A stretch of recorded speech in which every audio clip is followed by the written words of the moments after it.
Welcome to రాజనీతి. గత 2 రోజులుగా పోలింగ్ రోజు మధ్యాహ్నం నుంచి వైసీపీ నేతలు హాహాకారాలు చేస్తూ ఉన్నారు. వీళ్ళ హాహాకారాలు చూసి తెలుగుదేశం నాయకులు, తెలుగుదేశం కార్యకర్తలు ఆనందడోలికల్లో తేలాడిపోతూ ఉన్నారు. వీళ్ళ హాహాకారాలు వాళ్ళకి చాలా శ్రవణానందకరంగా ఉన్నాయి. ఎందుకంటే గత 5 ఏళ్లుగా వీళ్ళు వికటాటహాసాలు చేశారు, ఇప్పుడేమో హాహాకారాలు చేస్తూ ఉన్నారు. మనం పోలింగ్ తర్వాత రోజు చూస్తే, పోలింగ్ రోజు సాయంత్రం కానీ పోలింగ్ తర్వాత రోజు కానీ మన అంబటి రాంబాబు గారు ఆయన మామూలుగా ఎక్కడ తగ్గడు, ప్రత్యర్థుల్ని హేళన చేయటంలో కానీ లేకపోతే దూకుడుగా వాళ్ళ మీదకి మాటల దాడి చేయటంలో కానీ ఈయన ముందుంటారు. అలాంటి అంబటి రాంబాబు నేను అసలు మంత్రిని అని చెప్పినా కానీ పోలీసులు పట్టించుకోలేదు, దాడులు జరుగుతున్నాయి, మహిళల మీద దాడులు జరుగుతున్నాయని చెప్పి ఎస్పీకి ఫోన్ చేసినా కానీ అరగంట అయినా కానీ పోలీసులు రాలేదు. ఈ టైప్ ఆఫ్ ప్రెస్ మీట్ పెట్టి మాట్లాడుతూ ఉన్నారు. ఈయన అంటే తెలుగుదేశం శ్రేణులు మా మీద దాడులు చేసినాయి, ఈ పోలీసులు పట్టించుకోలేదు, ఇదేంటి అసలు ఎన్నికలు ఏంటి అన్నట్టు మాట్లాడుతూ ఉన్నారు. ఆయన ఎంత బాధతో చెప్తున్నానంటే, వైసీపీ వాళ్ళు ఫోన్లు చేసి అయ్యా మా ఊర్లో కొడుతున్నారు, మా పోలింగ్ బూత్ను ఆక్రమించుకున్నారు, దౌర్జన్యం చేస్తున్నారు, పోలీసులు పంపండి అంటే ఒక ప్రజాప్రతినిధిగా ఉన్నా నేను, ఒక మంత్రిగా ఇంకా ఉన్నా నేను, ఒక క్యాండిడేట్గా ఉన్నా నేను, పోలీసులకు ఫోన్ చేస్తే గంటల తరబడి పోలీసులు రీచ్ కానటువంటి పరిస్థితి. మరి 5 ఏళ్లలో వీళ్ళు చేసిన అకృత్యాలు పోలీసులు ఎక్కడ పట్టించుకున్నారు?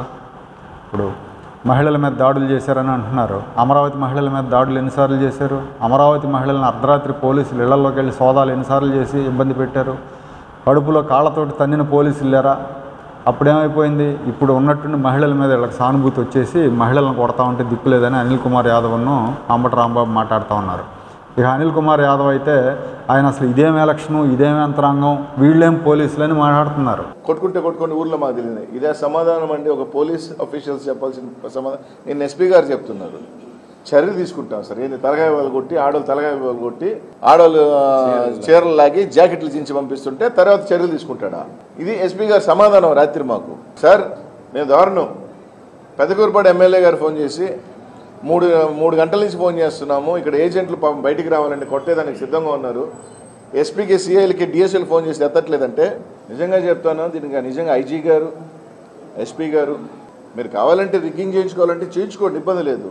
అంతేగాని జనాల మీద కొట్టమని చెప్పటం, ఆ ధైర్యాన్ని ఇవ్వటం అంటే ఒక భయభ్రాంతులు చేయటం, మళ్ళీ గతం 25 సంవత్సరాల క్రితం జరిగిన అన్నీ కూడా మళ్ళీ ఈరోజు పల్నాడుకి తీసుకురావాలి, మళ్ళీ ఆ భయాన్ని తీసుకురావాలి. మరి 5 ఏళ్ళు వీళ్ళు చేసిన కృత్యాలకి జనమేమనుకోవాలి? ఏం ప్రభుత్వం ఇది, ఏం పోలీసులు ఇది అని ఎన్నిసార్లు అనుకున్నారు జనాలు? ఇప్పుడు నొప్పి తెలిసేసరికి, నొప్పి తగులుతుండేసరికి వీళ్ళకి వాస్తవం తెలిసి వస్తూ ఉంది. అట్లాగే విజయసాయిరెడ్డి కూడా ఏకపక్షంగా ఎన్నికలు జరగడానికి అధికారులు సహకరించారని చెప్పి మాట్లాడుతూ ఉన్నారు. ఇవన్నీ కూడా వీళ్ళకి అర్థమైపోయింది. ఇప్పుడు వీళ్ళు ఓటమి అంచుల్లోకి వెళ్ళిపోయామని అర్థమైపోయి బ్లేమ్ గేమ్ ఆడుతున్నారు. వాస్తవానికి వీళ్ళిద్దరూ అంబటి రాంబాబు, అనిల్ కుమార్ కూడా ఇదేం పాలన అన్నారు. పాలన వీళ్ళదే. ఇప్పుడు ఎన్నికల కమిషన్ ఉన్నప్పటికీ అధికారంలో ఉంది ముఖ్యమంత్రి జగన్మోహన్ రెడ్డి, మంత్రిగా ఉంది అంబటి రాంబాబే. అయినా కూడా వీళ్ళు ఏంటంటే ఉక్రోషంతో, వెనకబడిపోయామన్న ఉక్రోషంతో ఎన్నికల కమిషన్ మీద అభాండాలు వేస్తున్నారు. పైగా వీళ్ళు ఏమంటారంటే, చాలా నిజాయితీ పరులైన అధికారులని వేయకుండా ఎవరెవరినో తీసుకొచ్చేశారు, వాళ్ళు చంద్రబాబు నాయుడు కొమ్ముగాశారంట. ఇది వీళ్ళు చెప్పేది. ఇప్పుడు సాక్షి అయితే ఇంకా ఘోరం. అసలు సాక్షి మీడియా చాలా అడ్డగోలుగా, సాక్షి మీడియా, భారతి మీడియా, ఈ భారతి మీడియా పచ్చముఠ విధ్వంసకాండ, ఎమ్మెల్యే మీద దాడి, ఎమ్మెల్యే వాహనం మీద దాడి, లేదంటే మోహిత్ రెడ్డి మీద నాని దాడి, ఇట్లా వాస్తవానికి మనకి చంద్రగిరిలో జరిగింది ఏందో చూసాం. పద్మావతి మహిళా యూనివర్సిటీలో స్ట్రాంగ్ రూమ్లో ఉన్న ఈవీఎంలను ఒకసారి పరిశీలించడానికి వెళ్ళి వస్తున్న నానిని వైసీపీ నేతలు అడ్డుకున్నారు.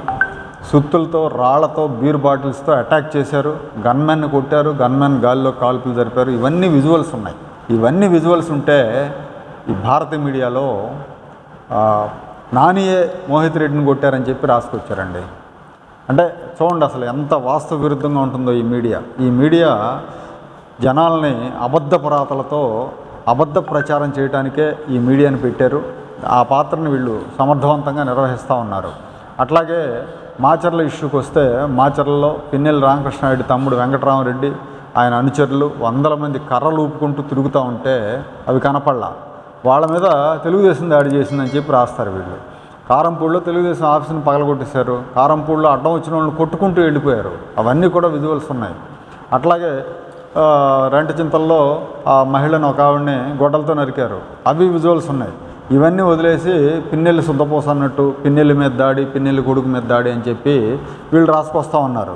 అట్లాగే అనుభవం లేని అధికారులను వేశారు. డీజీపీ రాజేంద్రనాథ్ రెడ్డిని మార్చడం అన్యాయం. అసలు ఈ డీజీపీని పెట్టడమే అన్యాయం. ఈ డీజీపీ కంటే 11 మంది సీనియర్లు ఉంటే, సీనియర్ ఐపీఎస్ అధికారులు ఉంటే జగన్మోహన్ రెడ్డి తన సొంత జిల్లా అని, తన సొంత సామాజిక వర్గం అని తెచ్చి రాజేంద్రనాథ్ రెడ్డిని పెట్టుకున్నాడు. నిబంధనలకు విరుద్ధంగా మరీ తెచ్చిపెట్టుకున్నాడు. ఈయన కొమ్ము కాశాడు, ప్రభుత్వం కొమ్ము కాశాడు. సాక్షాత్ ప్రధానమంత్రి పాల్గొన్న సభలో భద్రతా ఏర్పాట్లు డొల్లగా ఉన్నాయంటే మీరు అర్థం చేసుకోండి ఆయన ఎంతవరకు చేశాడు, ఆయన బాధ్యతలు ఎంతవరకు సక్రమంగా నిర్వర్తించారని చెప్పి. అట్లాగే డీఐజీ పాలరాజుని మార్చారు, ఎస్పీ రవిశంకర్ రెడ్డిని మార్చారు. వీళ్ళందరూ సమర్థులైన అధికారులు అని చెప్పి ఈ సాక్షి రాతలో కోతలో ఉన్నాయి. వాస్తవానికి పాలరాజుని ఎందుకు మార్చారు? గుంటూరు రేంజ్ డీఐజీకి ఉన్నాడు. ప్రధానమంత్రి సభలో భద్రతా ఏర్పాట్లు విఫలమయ్యారు కాబట్టి మార్చేశారు. అట్లాగే రవిశంకర్ రెడ్డి పల్నాడు ఎస్పీకి ఉన్నాడు. తీవ్రమైన నిర్లక్ష్యంతో వ్యవహరించాడు ప్రధాని సభలో. అట్లాగే తెలుగుదేశం పార్టీ వాళ్ళ మీద దాడులు చేయడంలో వీటన్నిటిని కూడా చూసి చూడనట్టు వదిలేశారు. వైసీపీ గుండాలు చేస్తున్న దాడుల్ని ఉల్టా తెలుగుదేశం పార్టీ కార్యకర్తల మీదే కేసులు పెట్టిన సందర్భాలు ఉన్నాయి, నాయకుల మీద కేసులు పెట్టిన సందర్భాలు ఉన్నాయి. కరుడుగట్టిన వైసీపీ కార్యకర్తలాగా వ్యవహరించారు ఈ Ravishankar Reddy.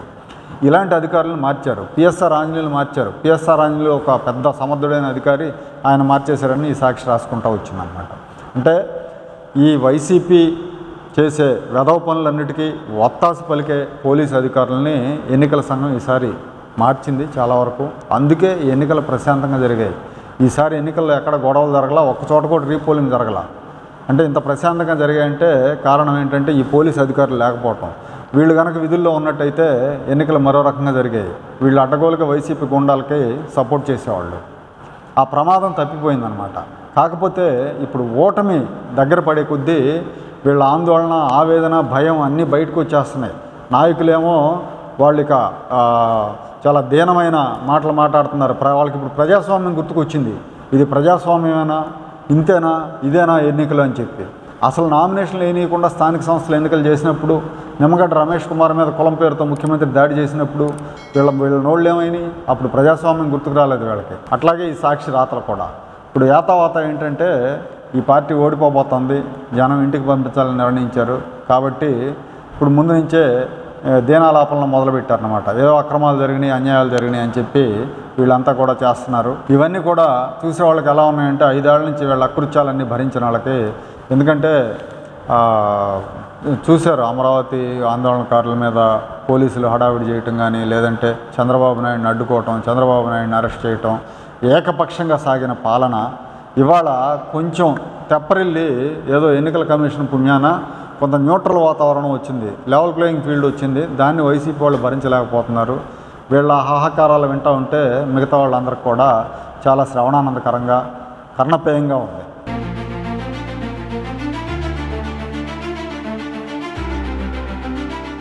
Like, share and subscribe to Rajaniti channel.